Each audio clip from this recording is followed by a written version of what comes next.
अस्सलाम वालेकुम वरहमतुल्लाहि वबरकातहू। आज का हमारा मज़मून का उन्वान है मौसम गर्मा।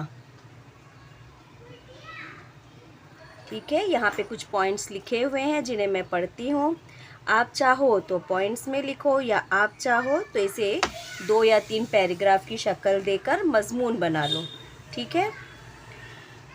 मौसम गर्मा साल का गर्म तरीन मौसम है ना, जिसमें बहुत गर्मी होती है, तपिश होती है, इसीलिए तो इसे मौसम गर्मा कहते हैं।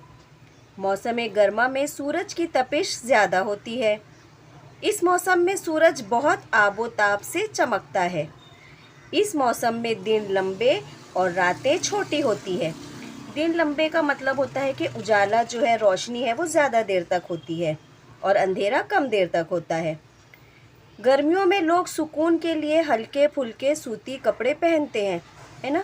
अगर सूती के अलावा कोई और कपड़े पहने तो बहुत बेचैनी होती है, पसीना निकलता है, खुजली होती है, रैशेज़ होते हैं, तरह तरह के स्किन के प्रॉब्लम हो सकते हैं।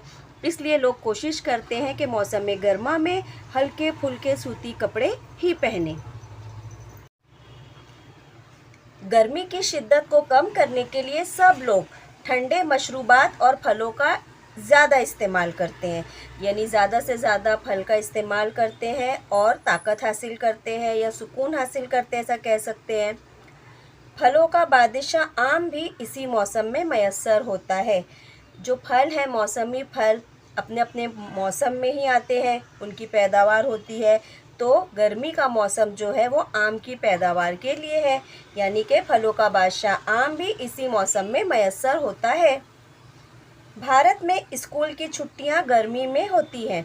भारत में दिवाली में भी छुट्टियां मिलती है, भारत में क्रिसमस की भी छुट्टियां मिलती है, मगर जो ज़्यादा छुट्टियां मिलती है, जो 50 से 60 दिन पर मुश्तमिल होती है, वो छुट्टियां गर्मी में होती हैं।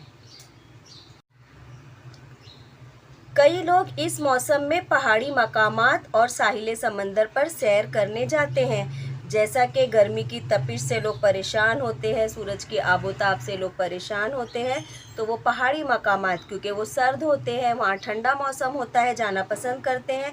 या फिर साहिल समंदर पर, क्योंकि वहाँ पे भी अच्छी ठंडी हवाएं चलती है। चरिंद परिंद इंसान सब गर्मी से परेशान होकर बरसात की दुआ करते हैं। चरिंद यानी 4 पैरों वाले जानवर, परिंद्र यानी पर वाले जानदार, इंसान सब गर्मी से परेशान होकर बरसात की दुआ करते हैं। यहाँ आप ये भी लिख सकते हो कि किसान जो है वो भी बारिश की दुआ करते हैं, क्योंकि उन्हें फसल उगानी होती है।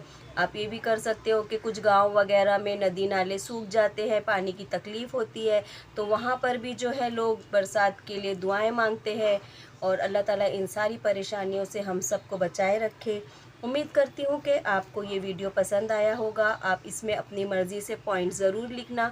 जैसा कि मैं हमेशा कहती हूँ कि खुद से लिखने की आदत डालें तो एक दिन आप लिखने में माहिर हो जाएंगे। जज़ाकल्लाहु खैरन कसीरन कसीरा।